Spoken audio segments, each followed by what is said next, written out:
Hello అండి అందరికీ. ఈరోజు కాకరకాయ ఫ్రై. ఇది మా విలేజ్లో మేము ఈ విధంగా చేసుకుంటాము. మరి మీరు ఎలా చేసుకుంటారో కామెంట్ చేయండి. ఫస్ట్ అయితే కాకరకాయ అంటే ఎవరికి నచ్చదు కదా, అంటే చేదు ఉంటుందని చెప్పేసి ఈ ప్రాసెస్లో ట్రై చేసి చూడండి. మీకు చేదు అనిపించదు, తినని వాళ్ళు కూడా తింటారు. ఏంటంటే ఫస్ట్ కాకరకాయలని క్లీన్ చేసుకున్న తర్వాత వాటిని చిన్న కాయలు తీసుకోవాలండి. పెద్ద పెద్దవి తీసుకుంటే అవి గింజలు అనేవి ఎక్కువ ఉంటాయి. ఇలా ఉడకబెట్టినప్పుడు అవి లోపల కూడా మెత్తగా ఉంటాయి. ఎప్పుడైనా చిన్న కాయలని తీసుకోవాలన్నమాట. సో మజ్జిగలో ఫస్ట్ కాకరకాయల్లో కొన్ని పెరుగు వేసి వాటర్ వేసేసామంటే వేసి ఇంకా సాల్ట్ వేసేసి ఇలా ఉడకబెట్టుకోవాలి. ఇలా మజ్జిగలో ఉడికితే ఏంటంటే ఆ చేదు అనేది కొంచెం పోతుంది కంప్లీట్గా. ఇలా మళ్ళీ దాంట్లో చింతపండు యాడ్ చేసుకోవాలి. మీరు కల్లుప్పు ఉంటే కల్లుప్పు వేసుకొని, నేనైతే ఇక్కడ సాల్ట్ వేసుకున్నా.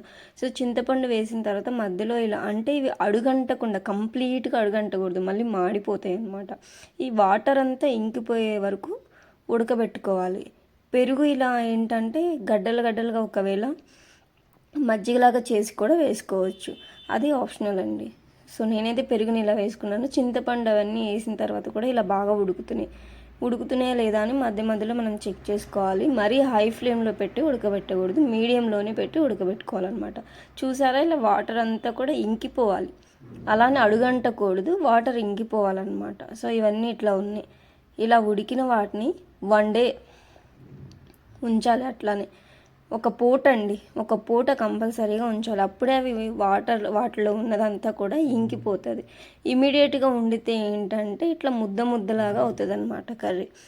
ఇలా ఉడికిన వాటిని ఒక పూట అలా ఉంచిన తర్వాత దాంట్లో నుంచి తీసి ఇలా పెరుగుది ఉంటే అది మన ఇష్టం, నేనైతే తీసేసుకుంటున్నా. అది మొత్తం తీసేసుకుంటే ఏంటంటే మనం ఆయిల్లో డీప్ ఫ్రై చేస్తాం అన్నమాట. చేసినప్పుడు అవి మనకి బాగా డీప్ ఫ్రై అవుతాయి. అది పెరుగు ఎక్కువగా ఉండిపోయేసరికి దానికి కాకరకాయలకి అంటుకుపోయింది. సో నేనైతే తీసేసుకుంటున్నా. ఇలా ఒక్క పూట ఉంటే ఏంటంటే ఎక్కడన్నా వాటర్ కంటెంట్ ఉన్నా కూడా అది పీల్ చేసుకుంటుంది అనమాట. ఇమ్మీడియట్గా వండితే ఇక ఏంటంటే మనకి ముద్దగా అయిపోతుంది, ఈ కర్రీ సరిగా రాదు. చేదు అనేది మీకు ఉండదండి ఈ వేలో కనుక మీరు చేస్తే. ఉడకబెట్టి అవన్నీ క్లీన్ చేసి పక్కన పెట్టుకున్న తర్వాత నేను దానిలోకి వేయించిన శనగపప్పు ఉంటాయి కదా, ఆ పౌడర్ ఫస్ట్ దాన్ని అయితే మిక్సీ పట్టేసుకున్నా. తర్వాత ఇందులోకి ఎండు కొబ్బరి, మరీ అంత ఎక్కువ కాదు, చిటికెడు ఎండు కొబ్బరి పౌడర్.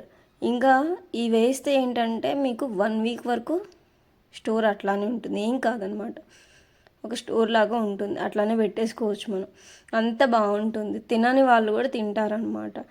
కొబ్బరి వేసుకున్న తర్వాత దీనిలోకి ఓన్లీ చిల్లీ పౌడర్, కర్రీస్లో వేసుకునే మసాలా కారం కాదు, ఓన్లీ చిల్లీ పౌడర్ ఇది వేసుకొని కొంచెం సాల్ట్ వేసుకొని దీనిలోకి చిన్నులపాయలు మళ్ళీ కొన్ని చిన్నులపాయల రెబ్బలు. ఈ కారము చాలా కర్రీస్లోకి ఈ కాంబినేషన్, ఈ మిర్చి పౌడర్ ఇంకా సాల్ట్ వెల్లుల్లిపాయలు, ఈ 3 కలిపి చాలా కర్రీస్లోకి వేస్తే చాలా బాగుంటుంది కూడా టేస్ట్. మీరు ట్రై చేయండి. ఈ 3 ఇట్లా రెడీ చేసి పెట్టుకున్నాను అనమాట. పెట్టుకున్న తర్వాత ఇందాక ఉడకబెట్టిన కాకరకాయలు చూపించాం కదా, అవి డీప్ ఫ్రై చేసుకోవాలి. బాగా కొంచెం వేగుతాయి అన్నమాట. అంటే ఒక పూట మనం ఉంచాం కదా, వాటర్ దంతా ఉండదన్నమాట. ఇలా వేసి మనం వేయించుకోవాలి. బాగా ఇవి బ్రౌన్ కలర్లో రావాలండి. ఏదో పైన అంటే కొంచెం ఉడకనట్టు ఉంటే ముక్కలు మెత్తగా ఉంటాయి, మనం తింటుంటే కూడా. కొంచెం బాగా వేగితే ఏంటంటే చేదనేది ఉండదు. అవన్నీ ఇంగ్రీడియంట్స్ అన్నీ వేసిన తర్వాత మనకు అసలు ఇది కాకరకాయ కూరలానే అనిపించదు, అంత టేస్టీగా ఉంటుందన్నమాట. ఇంకా వేడి అన్నంలో అంటే కొంచెం స్పైసీ ఎక్కువ తినేవాళ్ళు కారం ఎక్కువ వేసుకోవాలి. కొంచెం కారం ఎక్కువ ఉన్నది చూస్ చేసుకుంటారు. కారం తక్కువ తినే వాళ్ళు ఏంటంటే కొంచెం వేసుకుంటే సరిపోతుంది.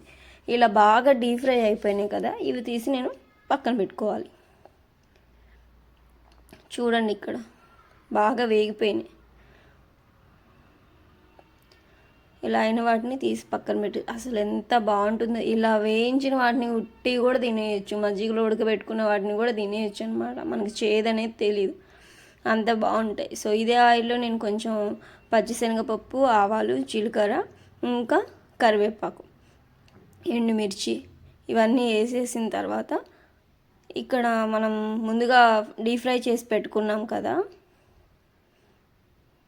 ఇవి కొంచెం చిటపట అనేసిన తర్వాత మనం డీప్ ఫ్రై చేసి పెట్టుకున్న కాకరకాయ ఉంటాయి, ఆ కాకరకాయలని ఇక్కడ వేసేసుకోవాలి. ఇక్కడ చిన్నవి చేసుకుంటే ఏంటంటే మనం వాటిని ముక్కలు కోయడం అలాంటివి ఏమి ఉండవు.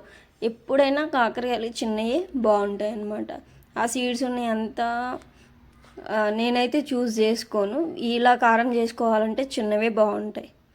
సో ఇవి కూడా వేసిన తర్వాత ఇలా కొంచెం వేయించుకోవాలి. ఆ తిరుమాతలో కూడా ఇంకొంచెం వేయించుకోవాలన్నమాట.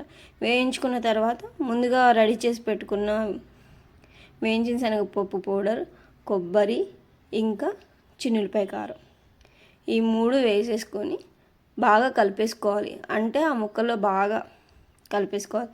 ఈ కారమే టేస్ట్ ఎంత బాగుంటుందంటే అసలు ఇది కాకరకాయ కర్రీనా ఇంకేంటి, తినని వాళ్ళు కూడా తింటారండి, అంత బాగుంటుందన్నమాట. చూసారా ఎంత కలర్ఫుల్గా ఎలా ఉందో. కంపల్సరీగా ఇలా మీరు ట్రై చేయండి కాకరకాయని. మేమైతే కాకరకాయని ఇలానే చేసుకుంటాం ఇప్పుడు కూడా. మనకి 1 వీక్ అలా స్టోర్ ఉంటుంది. పెరుగన్నంలో అయితే సూపర్ అంటే సూపర్ ఉంటుంది.